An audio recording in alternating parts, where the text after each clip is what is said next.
அன்புள்ளவர்களே, பரிசுத்த வேதாகமத்திலே மத்தேயு புத்தகத்தை நாம் வாசிக்கும் பொழுது 5ஆம் அதிகாரம் கடைசி வசனம், ஆகையால் பரலோகத்தில் இருக்கிற உங்கள் பிதா பூரண சற்குணராய் இருக்கிறது போல நீங்களும் பூரண சற்குணராய் இருக்க கடவீர்கள்.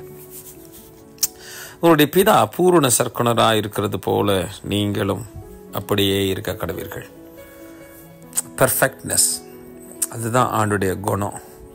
இப்போ நம்முடைய தகப்பன், பரலோக தகப்பன், பரம தகப்பன், அவர் ஒரு பெர்ஃபெக்டான ஒரு தகப்பனாக இருக்கிறதுனால நமக்கு ஒரு ஆசீர்வாதத்தை அவர் கொடுக்கிறார்.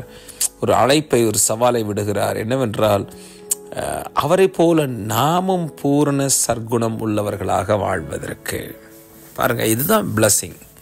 அவர் பூரணமான ஒரு சற்குணம் உடையவர். பாருங்களேன், இந்த உலகத்தில் என்ன குணங்கள் எல்லாம் மேலே கொடுக்கப்பட்டிருக்கிறது என்பதை நீங்கள் வீட்டிலே வாசித்து தெரிந்து கொள்ளுங்கள்.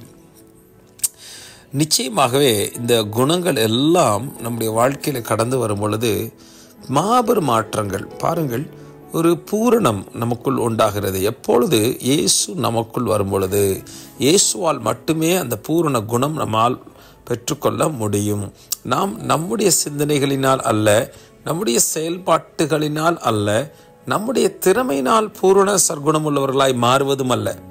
மாறாக இயேசு கிறிஸ்துவின் மூலமாக ஏற்படுகிறதான ஒரு பூரணம், அதுதான் மிக மிக முக்கியமான ஒன்று.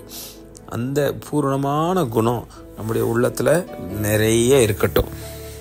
இந்த பூரணமான குணம் நமக்குள்ளே வரலன்னா வேறு அபூர்வமான குணங்கள் தான் நமக்குள்ளே வந்துடும். அது என்ன? கெட்ட குணங்கள், பகைக்கிற, சண்டை போடுகிற, எரிச்சல் ஆக்குகிற, அவதூறு பேசுகிற, முரட்டாட்டம் பிடித்த இந்த குணங்கள் எல்லாம் நம்ம வாழ்க்கையில் மிகவும் ஒரு சோதனைக்கு உட்படுத்துகிற குணங்களாய் நம்மை மாற்றிவிடும். ஆகவே நம்முடைய பிதா பூரண சற்குணராக இருக்கிறார். அவருடைய குணத்தின்படியே நமக்கும் அதே பெர்ஃபெக்ட் குணம் உண்டாக உங்களை நான் வாழ்த்துகிறேன். God bless you. இந்த நாள் ஒரு நல்ல நாள்.